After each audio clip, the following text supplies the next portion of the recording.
সত্যিকার অর্থে প্রধানমন্ত্রী হিসেবে না, আজকে ভাই হিসেবে উপস্থিত হয়েছিলেন ঢাকা বিশ্ববিদ্যালয় ক্যাম্পাসে। হাসিনা মানুষের কাছাকাছি যাইতো না কেন, জানতো ফ্যাসিস্ট, সাধারণ জনগণকে শত্রু মনে করতেন। আজকে ঢাকা বিশ্ববিদ্যালয়ের একজন গর্বিত অ্যালামনাই হিসেবে আমাদের মাননীয় প্রধানমন্ত্রী জনাব তারেক রহমান ঢাকা বিশ্ববিদ্যালয় ক্যাম্পাসে উপস্থিত হয়েছিলেন।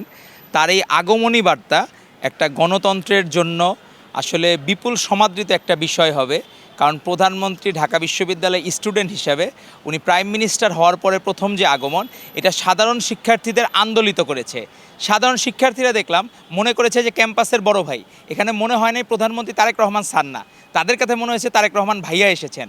তো তারা নিজেদেরকে ভাইয়া হিসাবে যেভাবে প্রশ্ন করা, এবং আপনি দেখবেন যে সমাজ কল্যাণ অনুষদের যে কনফারেন্স রুমে যে প্রশ্নোত্তর পর্বটা হইল, এর মতো চমকপ্রদ প্রশ্নোত্তর পর্ব কখনো তারা মনে হয় নাই যে প্রাইম মিনিস্টার হিসাবে তাদের মনের মধ্যে কোনো ভয় আছে। তারা যে কোনো প্রশ্ন নিঃসংকোচে করছে এবং প্রত্যেকটা সমাধান দেওয়ার চেষ্টা করছেন। তো আসলে ওনার মধ্যে কখনোই কোনো প্রধানমন্ত্রীর প্রোটোকল বা কোনো কিছু প্রধানমন্ত্রী সুলভ যে আচরণটা, যেটা মেকি অনেকে মনে করতো যে সেই বিষয়টা, কিন্তু উনি নিজে সত্যিকার অর্থে প্রধানমন্ত্রী হিসেবে না, আজকে ভাই হিসেবে উপস্থিত হয়েছিলেন ঢাকা বিশ্ববিদ্যালয় ক্যাম্পাসে সাধারণ শিক্ষার্থীদের মধ্যে, এবং সাধারণ শিক্ষার্থীরাও তাকে আপন করে নিয়েছে।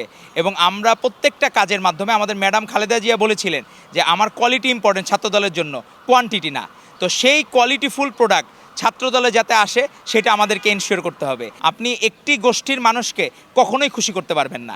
তারা সব সময় আছে যে ভুল ধরার জন্য, ছোটোখাটো জায়গার আপনি দেখা গেলো যে ইয়ের জন্য, কারণ স্বাভাবিক বিষয়, কারণ কখনোই প্রাইম মিনিস্টার হিসেবে হাসিনা মানুষের কাছাকাছি যাইতো না কেন, জানতো ফ্যাসিস্ট, ওরে কেউ যে কোনো সময় যে কোনো দুর্ঘটনা করতে পারে। কিন্তু আমাদের নেতা তারেক রহমান কখনোই মনে করেন না, উনি মানুষকে নিজের বন্ধু মনে করেন, জনগণকে বন্ধু মনে করেন, যেটা হাসিনা সাধারণ জনগণকে শত্রু মনে করতেন। কিন্তু আমাদের নেতা তারেক রহমান, আমাদের প্রধানমন্ত্রী তারেক রহমান, উনি সাধারণ জনগণকে বন্ধু মনে করেন, সাধারণ শিক্ষার্থীদের নিজের ছোট ভাই মনে করেন। এজন্য ক্যাম্পাসে উনি নিজেদের আমার ভাই বোনের কাছে এসেছেন, এরকম একটা ফিল হয়েছে।